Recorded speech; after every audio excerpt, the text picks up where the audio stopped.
In January 2023, Shopify raised its monthly prices by 33%. It was the company's first price increase in 12 years. Subscription revenue grew 31% year over year, and there was no meaningful merchant churn. Most advice on raising prices tells you to do it slowly, carefully, apologetically.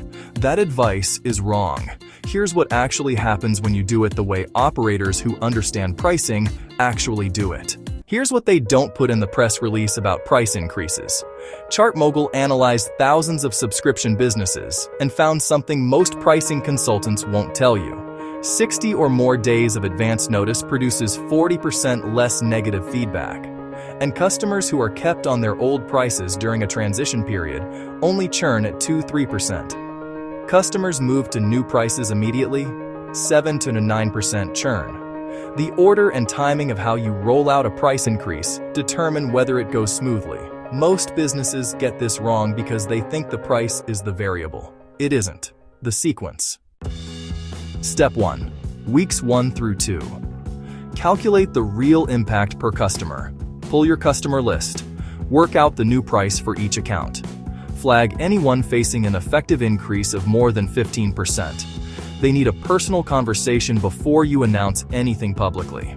Then split your base into 3 groups: enterprise, mid-market, and SMB. Profitwell found that companies pricing differently for each segment see 87% less churn than those making a single across-the-board change. Step 2. Weeks 3 through 4. Train your team and prepare what you can offer. Every customer-facing person needs to know the messaging, the objections they'll hear, and what they're allowed to offer in response. And here's the key. Instead of blanket discounts, prepare trades that give you something back. Early renewal at the current rate. Multi-year commitment in exchange for a smaller increase. Annual prepay with a locked price. Or a case study or reference call in exchange for a waived increase. These aren't giveaways. They're strategic concessions. Step 3. Weeks 5 to 6. Start with your biggest accounts. Call enterprise and strategic accounts personally. Follow up within 24 hours with a written summary. Their specific old price, their new price, their effective date. Personal, specific. No vague pricing adjustments. Step 4. Weeks 7 to 8. Announce to everyone else. SMB and self-serve customers get a CEO email, an in-app notification, and a blog post with a full FAQ. Every message states the specific old-to-new price for each plan. Call it a price increase, not an adjustment, not an update. Customers know what's happening. Don't insult their intelligence. Here's what happens when you get this wrong. Unity, a game development platform, changed its pricing in September 2023 and made 2 mistakes that cost the CEO his job within a month. First, they applied new terms retroactively to existing customers who had signed up under different conditions.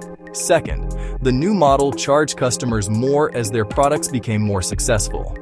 What Unity did versus what it cost: the stock dropped 10%. The CEO was out and the pricing was canceled in 2024. The stock dropped 10%. The pricing was fully canceled in 2024. Never change terms retroactively. And never build pricing where your customers' success costs them more. This isn't theory. I watch this pattern play out in boardrooms. The moment your pricing punishes success, you've built a product that actively discourages growth. Here's how you run this test this week. Pull your last 90 days of customer data. Flag every account that would face more than a 15% increase under your new pricing.